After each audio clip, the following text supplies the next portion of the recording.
رمضان کے روزہ رکھنے کے 7 فائدے ہیں. کتنے فائدے ہیں؟ 7 فائدے ہیں. رمضان کے جو روزے رکھے جاتے ہیں، یعنی ایک روزے کا 30 کے 30 روزے کا نہیں ہے، یہ ایک روزے کے 7 فائدے ہیں. دیکھیے اللہ کتنا رحمان و رحیم ہے کہ اگر ایک روزہ رکھا جائے تو اس کو کتنا 7 فائدے دے رہا ہے. آئیے، یہ سوال کیا تھا یہودیوں کا ایک گروہ آیا ہے پیغمبر کے پاس. اس نے کئی سوالات کیے. ان کئی سوالات میں ایک سوال یہ تھا کہ آپ کی امت اگر روزہ رکھتی ہے تو اس کا اجر و ثواب کیا، روزے کا اجر و ثواب کیا ہے. یہ سوال پوچھا یہودیوں کے ایک گروہ نے جو اپنے زمانے کے بہت بڑے عالم تھے اور پیغمبر کے پاس آئے، اور کئی سوالات تھے. ان سوالات میں ایک سوال یہ تھا کہ روزے کا اجر و ثواب کیا ہے. اللہ کے رسول نے جواب دیا، فرمایا جو مومن بھی ماہ مبارک رمضان میں ایک روزہ رکھتا ہے خداوند عالم اسے 7 چیزیں اس پر واجب قرار دے دیتا ہے. 7 چیزیں، 7 خصلتیں کہہ لیں، 7 خصوصیات کہہ لیں، یعنی اللہ اسے 7 خصوصیات کا حامل بنا دیتا ہے. یہ بھی ہے کہہ سکتے ہیں اللہ اور اپنے لیے کہہ رہا ہے کہ اللہ کہتا ہے اللہ اس پر جو ہے وہ اپنے پر 7 خصوصیات اس پر واجب ہو جاتی ہیں. ٹھیک ہے. نمبر 1 کیا ہے؟ خدا فرماتا ہے کہ اگر کوئی مومن رمضان کا ایک روزہ رکھتا ہے، نمبر 1 تو اللہ حرام چیز کو اس کے بدن سے دور کر دیتا ہے. یعنی کیا مطلب حرام چیز کو اس کے بدن سے دور کر دیتا ہے؟ اس کا کیا مطلب ہے؟ اس کا مطلب یہ ہے کہ خدا نخواستہ اس نے کچھ حرام کھایا پیا جس سے اس کا گوشت بنا، جس سے اس کی ہڈی بنی، خدا اس روزے کے عوض میں کیا کرتا ہے؟ اس کو پگھلا دیتا ہے، اس کو ذوب کر دیتا ہے، ختم ہو جاتا ہے. جیسے حقیقی توبہ انشاءاللہ پھر کبھی موقع ملے گا تو حقیقی توبہ میں امیر المومنین نے جو بیان کیے کہ 6 چیزیں ہیں جس سے ہم کہتے ہیں یہ حقیقی توبہ ہے.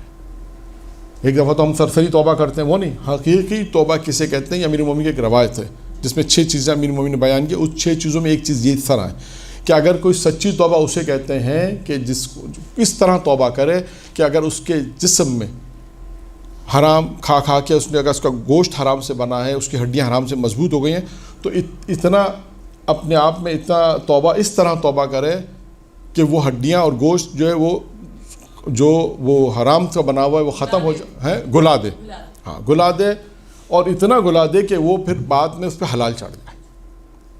اسے کہتے ہیں توبہ. توبہ اس چیز کا نام نہیں ہے کہ انسان سرسری سے توبہ کرے. لیکن صرف میں نے آپ کو سمجھانے کے لیے ایک مثال دی کہ حرام چیز کو اس کے بدن سے دور کرتا ہے. اس کا مطلب یہ ہے کہ اس کے بدن میں اگر کوئی چیز حرام سے بنی ہے تو اس کو اتنا پگھلا دے گا کہ وہ حرام چیز اس کے بدن سے نکل جائے گی، دور ہو جائے گی. نمبر 1 ہو گیا، حرام چیز کو اس کے بدن سے دور کر دیتا ہے. نمبر 2 ہے وہ رحمت پروردگار کے قریب ہو جاتا ہے. نمبر 2 وہ رحمت پروردگار کے قریب ہو جاتا ہے. نمبر 3 اللہ اس کی خطاؤں کو چھپاتا ہے. اللہ اس کی خطاؤں کو چھپاتا ہے، جو غلطیاں وہ کرتا ہے پروردگار اسے چھپاتا ہے. پھر پیغمبر فرماتے ہیں، یعنی پیغمبر کہتے ہیں کہ کیا تم نہیں جانتے کہ روزے کا کفارہ روزے نہ رکھنے والے کا گناہ کو بھی چھپا دیتا ہے. یعنی انسان جو کفارہ دیتا ہے وہ کیا ہے در حقیقت میں؟ جو خدا نخواستہ کسی نے روزہ نہیں رکھا، جان بوجھ کر چھوڑ دیا، تو اس کا کیا دینا ہے؟ کفارہ دینا. تو یہ کفارہ کیا کام کرتا ہے؟ پیغمبر فرماتے ہیں کفارہ کیا کرتا ہے؟ کیا تم نہیں جانتے؟ میں دوبارہ سے بیان کرتا ہوں، اس کی خطاؤں کو چھپا دیتا ہے. پھر کیا کہتے ہیں پیغمبر؟ کیا تم نہیں جانتے کہ روزے کا کفارہ روزہ نہ رکھنے والے کے گناہ کو چھپا دیتا ہے؟ یعنی جو اس نے کفارہ دے دیا، اس کا مطلب ہے کہ اس کا گناہ چھپ گیا. نمبر 4 حالت جان گئے. جی ہاں، نمبر 4 ہاں پروردگار ہو جاتا ہے. نہیں، تیسرا اس کی خطاؤں کو چھپا دیتا ہے نا، یہ تیسرا ہے. ٹھیک ہے، نہیں چوتھا نہیں ہے. تم نہیں جانتے اسی کے بعد ہے یہ اسی میں ہی ہے. کیا تم نہیں جانتے کہ روزے کا کفارہ روزہ نہ رکھنے والے کے گناہ کو چھپا دیتا ہے؟ یہ اسی 3 میں ہی ہے. 4 جان کنی کی حالت اس کے لیے آسان کر دیتا ہے. جان کنی سمجھتی ہیں؟ ہاں، مرتے وقت کی جو حالت ہوتی ہے، جب روح نکلنے کی حالت کہتے ہیں، جب روح انسان کی نکلتی ہے تو اس کی بہت تکلیف ہوتی ہے. روایت نہیں کہ مومن کو بڑی تکلیف ہوتی ہے، لیکن اگر کوئی روزہ ایک روزے کا ثواب پیغمبر کہہ رہے ہیں، خدا یہ کہتا ہے، یہ سب خدا اپنے رسول سے کہہ رہا ہے نا. خدا کہتا ہے کہ خداوند متعال اس پہ یہ 7 چیزیں واجب کرتا ہے جو روزہ رکھتا ہے. کہ پیغمبر فرماتے ہیں کہ جان کنی کی حالت، یعنی جب روح نکلنے کی حالت ہوتی ہے تو اس کے لیے آسان، اس کی اس حالت کو آسان کر دیتا ہے، اس تکلیف کو آسان کر دیتا ہے. آپ یوں سمجھ لیں. نمبر کون سا ہے؟ 5. خداوند عالم اسے قیامت کی بھوک اور پیاس سے امن میں رکھتا ہے. یعنی روز قیامت کی جو بھوک ہوگی، روز قیامت کی جو پیاس ہوگی، اس وقت اس سے وہ امن میں رہے گا، محفوظ رہے گا.